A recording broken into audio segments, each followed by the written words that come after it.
একটি জরুরি সিদ্ধান্ত মোতাবেক আমাদের যে 6 তারিখের যে লং মার্চ টু ঢাকা কর্মসূচি ছিল সেটাকে আমরা একদিন এগিয়ে নিয়ে এসেছি।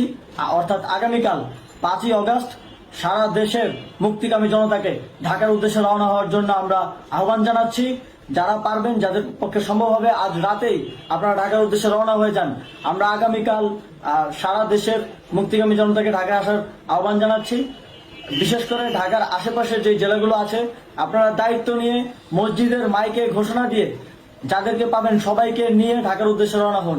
এই লড়াই আমাদের জন্য একটি চূড়ান্ত লড়াই। আমরা চূড়ান্ত ঘোষণার জন্য প্রস্তুত। আমরা গণভবনের দিকে যাত্রার জন্য প্রস্তুত এবং সেই উদ্দেশ্যেই আপনারা সবাই ঢাকা আসুন। আমরা আপনাদের সবাইকে নিয়ে আমাদের চূড়ান্ত দাবি আদায়ে এগিয়ে যাব। আমি জানি না সমন্বয়করা আজকে রাতে বেঁচে থাকতে পারবে কিনা, কিন্তু আপনাদের উপর আমরা এই দায়িত্ব দিচ্ছি। আপনারা সবাই নিজ দায়িত্বে ঢাকায় আসবেন আগামীকাল এবং পরশু পরিস্থিতি বিবেচনা করে পরশু গণভবনের দিকে 4 দিক থেকে আমরা রওনা হব। আমরা খুব আতঙ্কের সাথে লক্ষ্য করছি যে ছাত্রলীগ, যুবলীগ এবং আওয়ামী লীগের গুন্ডারা পুলিশের অস্ত্র দিয়ে পর্যন্ত সাধারণ জনগণের উপর হামলা করছে। কিন্তু একটি সুখের খবর হচ্ছে, সারা দেশের বিভিন্ন স্থানে সেনাবাহিনী ছাত্র জনতার পক্ষে দাঁড়িয়েছে।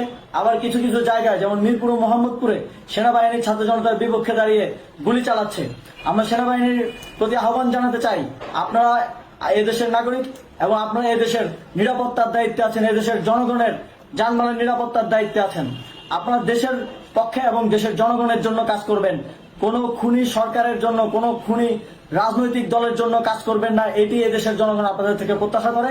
আমাদের এই আন্দোলনে সম্পূর্ণ সমর্থন দিয়ে হয় নিরপেক্ষ থাকুন, অথবা এই খুনি বাহিনীকে, সরকারের খুনি বাহিনীকে প্রতিহত করুন, তাদেরকে যথাযথ শাস্তির আওতায় নিয়ে আসুন। যে কারফিউ সরকারের পক্ষ থেকে ঘোষণা করা হয়েছে, আমরা স্পষ্টভাবে বলতে চাই, সেনাবাহিনী এই ধরনের কোনো কারফিউ বাস্তবায়নের জন্য মাঠে না নামে। যদি মাঠে নামে তাহলে সেনাবাহিনী স্পষ্টভাবে অফিসিয়ালি জনতার বিরুদ্ধে দাঁড়াবে। আমরা চাই না সরকারের এই ষড়যন্ত্রে সেনাবাহিনী পা দিক। সেনাবাহিনীকে জনতার বিরুদ্ধে দাঁড়ানোর যে ষড়যন্ত্র সরকার রচনা করছে সেটিতে সেনাবাহিনী পা দিবে না, এই বিশ্বাস আমরা রাখতে চাই। আওয়ামী লীগ আজ সারা দেশে তাদের খুনি বাহিনীকে নামিয়ে দিয়েও ছাত্র জনতার প্রতিরোধের মুখে টিকতে পারেনি। রাজপথের পরাজিত শক্তি হিসেবে তারা সেনাবাহিনী সহ অন্যান্য বাহিনীকে আমাদের বিরুদ্ধে কাজে লাগানোর চেষ্টা করছে।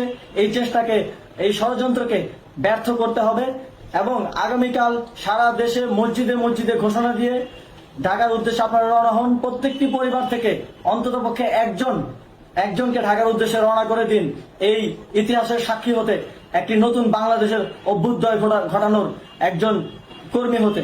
ধন্যবাদ সকলকে।